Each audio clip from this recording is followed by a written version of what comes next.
Hi friends, ఇవాల్టి recipe dal తడక restaurant స్టైల్లో. ముందుగా కందిపప్పు, పెసరపప్పు, ఎర్రపప్పు అంటే మసూర్ దాల్ని తీసుకున్నాను 1 కప్పు ప్రకారం. వీటిని ఒక కడాయిలో వేసుకొని డ్రై రోస్ట్ చేసుకోవాలి. 2 నిమిషాలు డ్రై రోస్ట్ చేసుకొని వేయించుకొని ఒక ప్లేట్లోకి తీసుకోవాలి. తర్వాత మసూర్ దాల్ని వేసుకొని వేయించుకోవాలి ఒక 2 నిమిషాలు. ఇది వేయించుకున్న తర్వాత లోకి తీసుకోవాలి. వీటిని పెసరపప్పు 1 కప్పు వేసుకోవాలి. ఇది డ్రై రోస్ట్ చేసుకోవాలి. వీటిని ప్లేట్లోకి తీసుకోవాలి. శనగపప్పు కూడా 1/2 కప్పు తీసుకోవాలి. వీటిని డ్రై రోస్ట్ చేసుకొని ప్లేట్లోకి వేసుకోవాలి. పప్పులన్నిటిని ఫ్రెష్గా వాటర్తో కడుక్కొని ఒక 4 కప్స్ వాటర్ వేసుకోవాలి.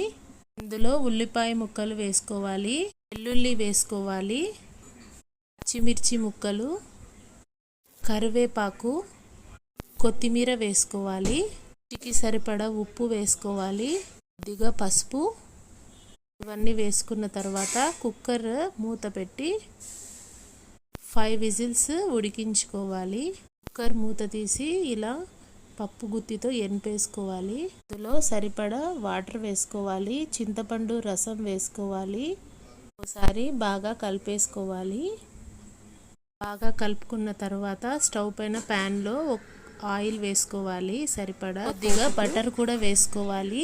బటర్ బాగా కరిగిన తర్వాత ముందుగా ఆవాలు వేసుకోవాలి, జీలకర్ర వేసుకోవాలి, వెల్లుల్లి కచ్చాపచ్చగా దంచుకునింది వేసుకోవాలి. ఇవన్నీ వేసుకొని బాగా వేయించుకోవాలి. కరివేపాకు వేసుకోవాలి.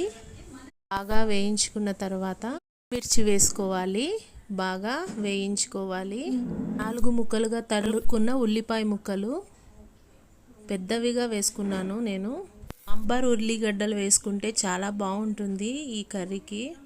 ఈ పోపు బాగా వేయించుకున్న తర్వాత పప్పులో వేసుకోవాలి మొత్తము.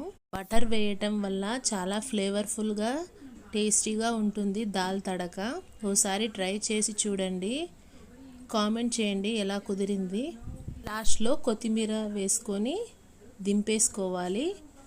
Please like and subscribe Goldy kitchen magic world. Bye bye.